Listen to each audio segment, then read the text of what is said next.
Saudara dan saudari yang terkasih dalam Tuhan kita Yesus Kristus, mari kita sehati sejiwa untuk mendengarkan dan merenungkan sabda Tuhan. Dalam nama Bapa dan Putra dan Roh Kudus. Amin. Marilah kita berdoa. Allah Bapa yang Maha Kasih, Engkau menggembirakan kami dengan peringatan Santa Cecilia pada hari ini. Semoga teladan hidupnya dapat kami ikuti, sehingga kami pun dapat menyatakan karya kasih Kristus Putramu dalam hidup kami, para hamba-Mu. Dengan pengantaraan Tuhan kami Yesus Kristus Putramu, yang hidup dan berkuasa bersama Dikau dalam persekutuan dengan Roh Kudus, Allah sepanjang segala masa. Amin. Tuhan bersamamu. Inilah Injil suci menurut Lukas. Dimuliakanlah Tuhan.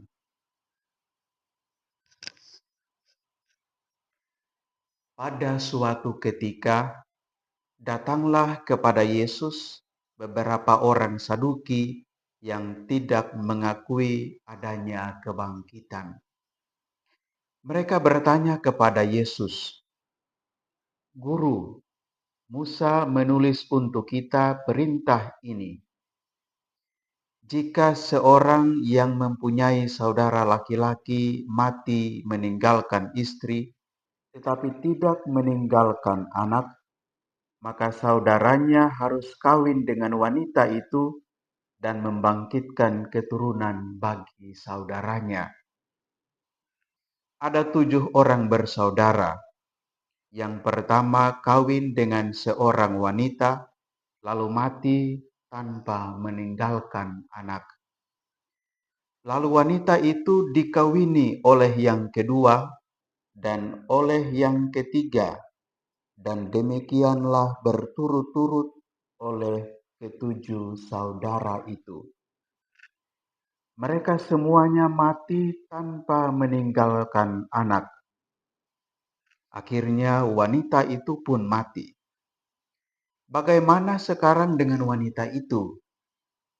Siapakah di antara orang-orang itu yang menjadi suaminya pada hari kebangkitan? Sebab ke-7-nya telah beristrikan dia. Berkatalah Yesus kepada mereka, orang dunia ini kawin dan dikawinkan, tetapi orang yang dianggap layak mendapat bagian dalam dunia yang lain itu dan dalam kebangkitan dari antara orang mati, tidak kawin dan tidak dikawinkan. Sebab mereka tidak dapat mati lagi. Mereka sama dengan malaikat-malaikat dan menjadi anak-anak Allah karena mereka telah dibangkitkan. Tentang bangkitnya orang-orang mati, Musa telah memberitahukannya dalam Nas tentang semak duri, di mana Tuhan disebut Allah Abraham, Allah Ishak, dan Allah Yakub. Ia bukanlah Allah orang mati, melainkan Allah orang hidup, karena di hadapan Dia semua orang hidup. Mendengar itu, beberapa ahli Taurat berkata, "Guru, jawabmu itu tepat sekali." Maka mereka tidak berani lagi menanyakan apa-apa kepada Yesus. Demikianlah sabda Tuhan. Terpujilah Kristus. Saudara-saudari yang dikasihi Yesus, Injil suci hari ini mengisahkan tentang dialog, diskusi, perdebatan antara orang-orang Saduki atau beberapa orang Saduki yang tidak mengakui adanya kebangkitan dengan Yesus yang mewartakan bahwa orang-orang yang percaya akan Allah akan dibangkitkan untuk menikmati sukacita kekal bersama dengan Allah. Orang-orang Saduki merasa bahwa mereka mengetahui rahasia kerajaan Allah dengan mendalami hukum Taurat. Mereka menyadari dan mengakui bahwa sebenarnya tidak ada kebangkitan.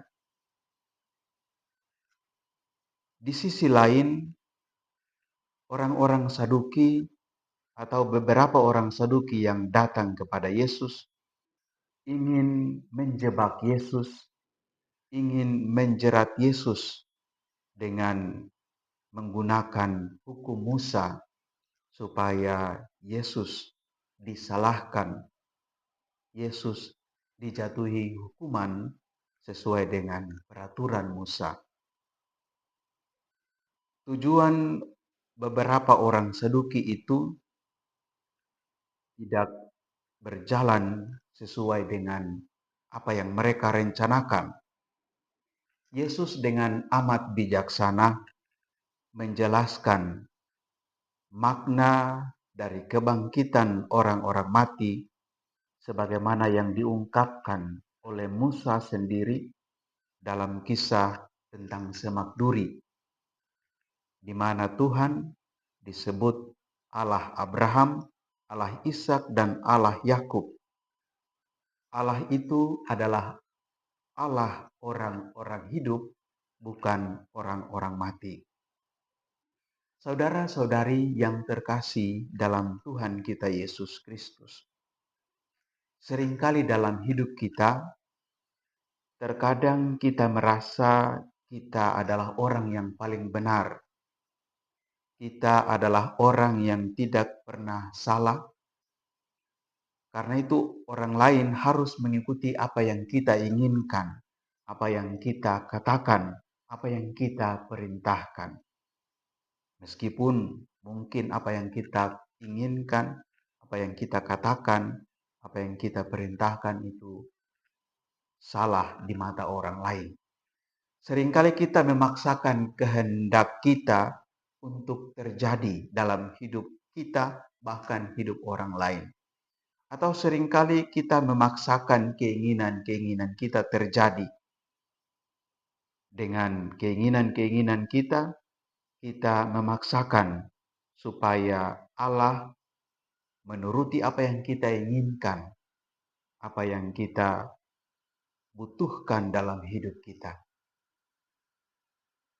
Saudara-saudari yang terkasih, pengalaman orang-orang Saduki yang kita dengarkan dalam Injil suci hari ini mengingatkan kita bahwa apa yang kita harapkan, apa yang kita inginkan belum tentu berjalan sesuai dengan rencana-rencana kita. Apa yang kita perintahkan kepada orang lain, kehendak kita yang kita paksakan kepada orang lain belum tentu terlaksana sebagaimana yang kita harapkan. Yesus mengajak kita semua untuk bersikap bijaksana. Yang kita utamakan adalah hendaknya menyerahkan diri seutuhnya kepada Allah, dan semua yang terjadi adalah hanya kehendak Allah. Yesus mengajak kita supaya setia melaksanakan kehendak Allah demi keselamatan banyak orang. Bukan pertama-tama untuk keinginan, untuk kepentingan kita pribadi, atau untuk sukacita kita pribadi, tetapi juga untuk sukacita semakin banyak orang. Mari kita berdoa dan terus berusaha sambil belajar dari Santa Cecilia yang kita peringati hari ini. Santa Cecilia dengan amat bijaksana menyerahkan seluruh hidupnya kepada Allah, meskipun menuruti keinginan orang tua, meskipun mengikuti keinginan keluarga, tetapi seluruh hidupnya dipersembahkan hanya kepada Allah. Karena itu ketika ia berhadapan dengan situasi di mana ia harus menikah dan menjalani hubungan sebagai suami istri, Santa Cecilia dengan tulus, dengan jujur mengungkapkan seluruh persembahan hidupnya hanya kepada Allah. Dan meskipun berhadapan dengan situasi penganiayaan, situasi penderitaan, Santa Cecilia dengan bijaksana tetap mengakui imannya akan Allah dan tetap mewartakan kabar sukacita bagi semakin banyak orang dan melayani banyak orang sampai ia menumpahkan darahnya sebagai seorang martir. Mari kita juga berjuang dan berusaha supaya mengasihi Allah dan mengasihi sesama dengan mengutamakan kehendak Allah, dengan mengutamakan kepentingan bersama. Kita mendatangkan keselamatan bagi kita sendiri, tapi juga bagi semakin banyak orang. Semoga Tuhan senantiasa menyertai dan memberkati kita sekalian. Amin. Marilah kita berdoa. Allah yang Maha Rahim, kami bersyukur dan berterima kasih kepadamu atas karya kasih-Mu bagi kami sepanjang hidup kami. Kami mohon semoga rahmat-Mu menyertai kami, sehingga kami menyadari seluruh keberadaan diri kami, bahwa kadang kami hanya mementingkan kepentingan, hanya mementingkan kebutuhan dan keinginan pribadi kami, tanpa memperhatikan kehendak-Mu dan kebutuhan sesama kami. Semoga Roh-Mu menggerakkan kami senantiasa, agar kami menyerahkan diri seutuhnya kepadamu, kepada rencana dan kehendak-Mu dalam hidup kami, sehingga mendatangkan sukacita dan keselamatan bagi semakin banyak orang dan kami sendiri. Sebab Engkaulah yang hidup dan berkuasa, kini dan sepanjang masa. Amin. Semoga Allah yang Maha Kuasa senantiasa menyertai dan memberkati saudara-saudari sekalian, Bapa dan Putra dan Roh Kudus. Amin.